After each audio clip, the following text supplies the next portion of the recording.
Bonjour à tous, aujourd'hui, forme exponentielle. On est sur le chapitre, bien sûr, des complexes avec 3 complexes Z1, Z2, Z3. Donc on va mettre ça sous forme exponentielle. Je vais essayer de vous montrer comment on doit procéder pour aller, on va dire, rapidement, en tout cas pour être efficace.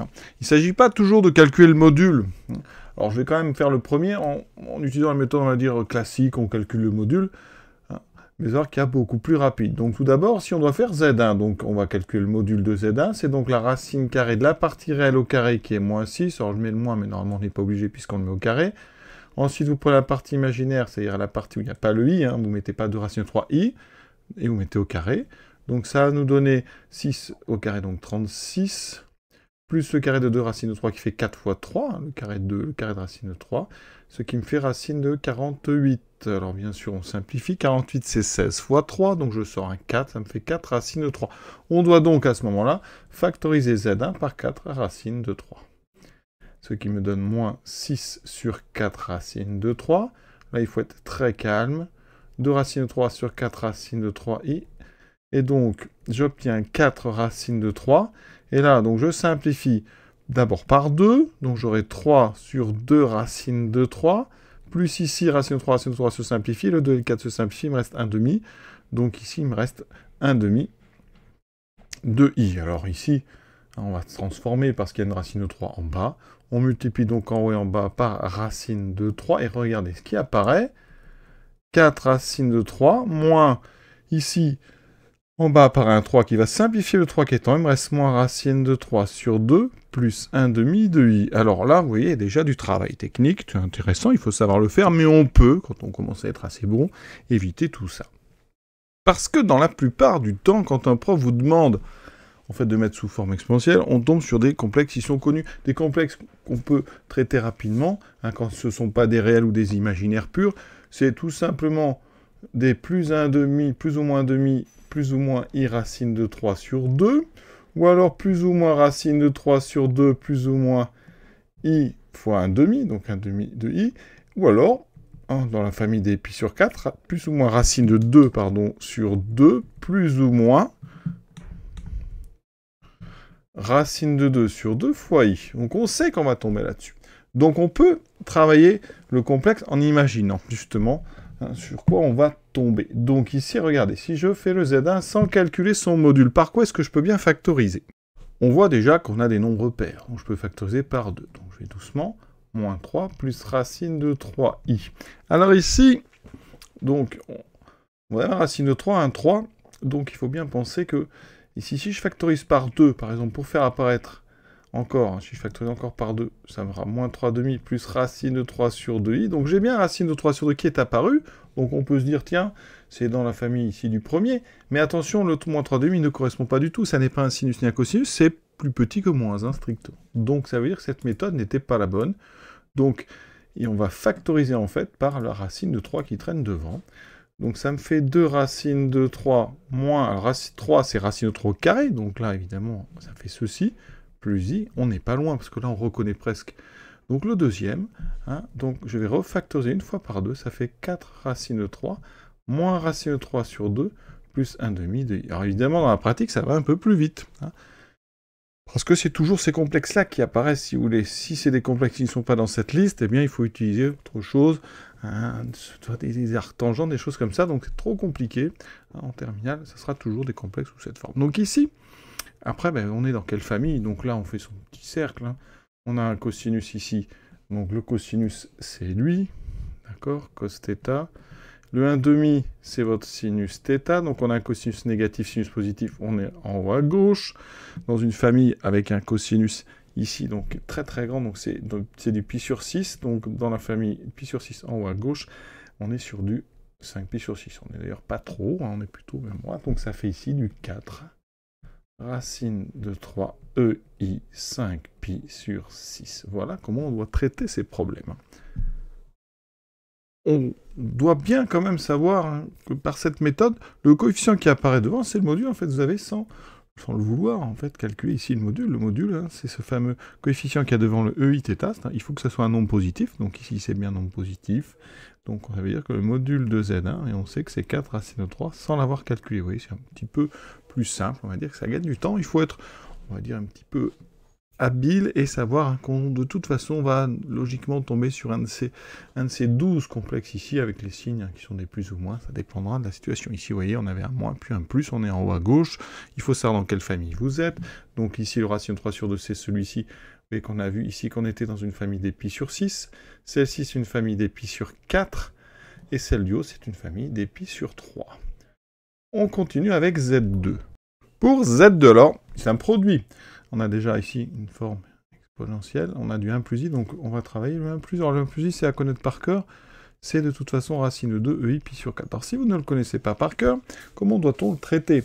Eh bien ici, hein, on a une partie réelle et une partie imaginaire qui ont la même valeur, au signe près. Voilà, c'est même la même valeur carrément, donc on sait déjà hein, que vous avez donc partie réelle qui vaut 1, partie imaginaire qui vaut 1, donc on est sur la droite d'équation y égale x, donc on est sur un complexe ici dont le point image va se placer sur la bisectrice, donc on est sur du pi sur 4, voilà, parce que les deux sont positifs.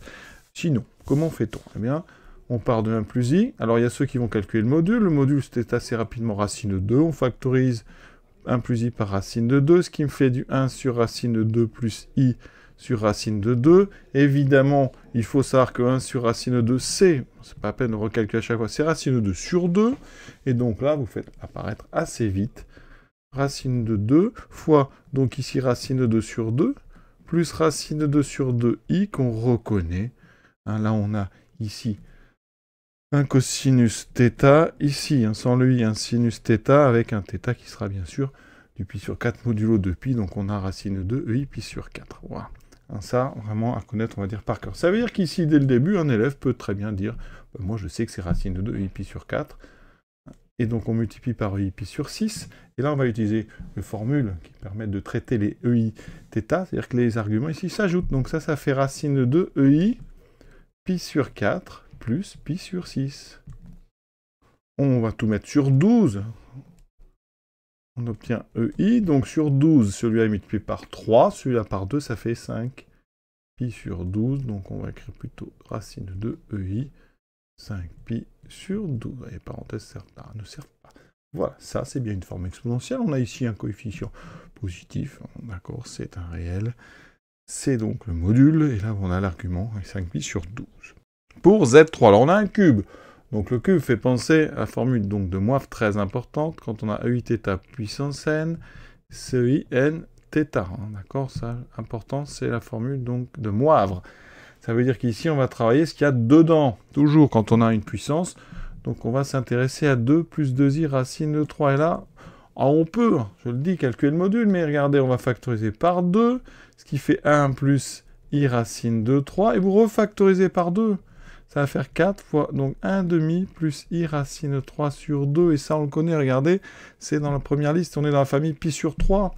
Ça veut dire qu'ici vous avez un cosinus, donc positif, ici un sinus racine de 3 sur 2 qui est positif, on est donc dans, si on se place sur cette trigonométrie, le point image va se trouver en haut à droite, dans la famille des pi sur 3, c'est donc pi sur 3, voilà, modulo de pi, donc directement 4 ei pi sur 3.